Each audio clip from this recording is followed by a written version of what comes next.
ये तो सारा डॉक्यूमेंट हुआ जो आप अगर क्रूज में जा रहे हैं, क्रूज की इंटरव्यू देने जा रहे हैं उसके लिए है। नमस्कार, वेलकम माय चैनल हॉस्पिटैलिटी ज्ञान। आज हम बात करने वाले हैं कि अगर आप क्रूज पे जाने वाले हैं या क्रूज पे इंटरव्यू देने वाले हैं क्रूज के लिए, तो आपको कौन कौन सी बेसिक डॉक्यूमेंट की ज़रूरत है जब आप क्रूज के लिए इंटरव्यू देने जाते हैं। तो सबसे पहले मैं बात करूंगा कि आपको अगर 10th और 12 पास किए हैं तो 10th और 12 का आपको मार्क्स होना काफ़ी ज़रूरी है। और नेक्स्ट, अगर आप डिग्री की है होटल इंडस्ट्री में, होटल मैनेजमेंट में, तो आपको डिग्री का सर्टिफिकेट या सारे सेमेस्टर का आपके पास मार्कशीट होनी चाहिए। सेकंड, जिस कंपनी में अगर आप काम कर रहे हैं उस कंपनी का आपके पास सर्टिफिकेट और 3 मंथ का अपडेट मतलब कि आप लगातार 3 मंथ का सैलरी स्लिप आपको चाहिए। फिर आप जाएंगे और इंटरव्यू देंगे और आप सिलेक्ट हो जाएंगे। ये तो सारा डॉक्यूमेंट हुआ जो आप अगर क्रूज में जा रहे हैं, क्रूज की इंटरव्यू देने जा रहे हैं उसके लिए।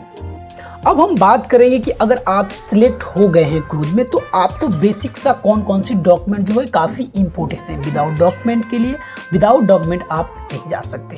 देखिए, पासपोर्ट तो जनरल है कि पासपोर्ट आपके पास होना जरूरी है, क्योंकि पासपोर्ट अगर इंटरव्यू देने जाते हैं तब भी आपको पासपोर्ट की ज़रूरत है। अब हम बात करेंगे कि अगर आप क्रूज में, किसी भी क्रूज में अगर आप सिलेक्ट हो गए हैं तो उसके लिए कौन कौन सी डॉक्यूमेंट है जो काफ़ी इंपॉर्टेंट है। सबसे पहले तो पासपोर्ट जो है मैंडेटरी है, वो चाहे आप सिलेक्ट हो या नहीं हो, तो उसके लिए पासपोर्ट जरूरी है। अब हम बात करेंगे कि इसके बाद आपको आता है STCWC कोर्स।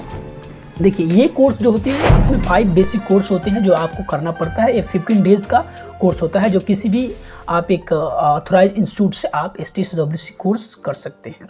इसके बाद आता है आपको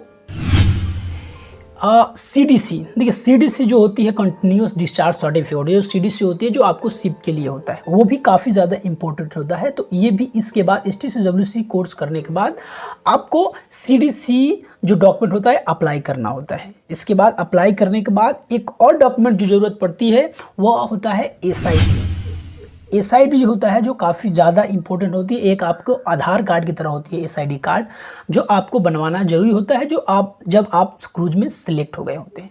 तो ये सारे चीज़ें हैं जो बेसिक डॉक्यूमेंट है जो काफ़ी इंपॉर्टेंट है जब आप क्रूज के लिए इंटरव्यू देने जा रहे हैं या इसके बाद जब सिलेक्ट हो गए हैं, तो ये सारे डॉक्यूमेंट ज़रूरी है।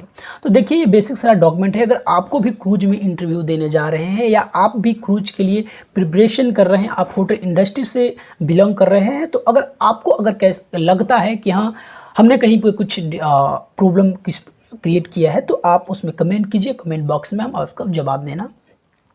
तो अब हम बात करेंगे, क्रूज जो होती है हर होटेलियर का ड्रीम होता है क्रूज में जाने के लिए। तो अगर आप ये सारे डॉक्यूमेंट पहले से प्रिपेयर करके रखते हैं तो आपके लिए काफ़ी ज़्यादा इंपॉर्टेंट होता है, काफ़ी ज़्यादा लाभदायक होता है। देखिए, क्योंकि क्रूज के कि अगर आप सिलेक्ट हो गए हैं तो कितना टाइम, बहुत सारे टाइम लगते हैं, 4 से 5 से 6 मंथ लग जाते हैं। ये सारे डॉक्यूमेंट जो काफ़ी ज़्यादा जरूरी है। Thank you so much. अगर अच्छा वीडियो हो तो प्लीज़ सब्सक्राइब माय चैनल।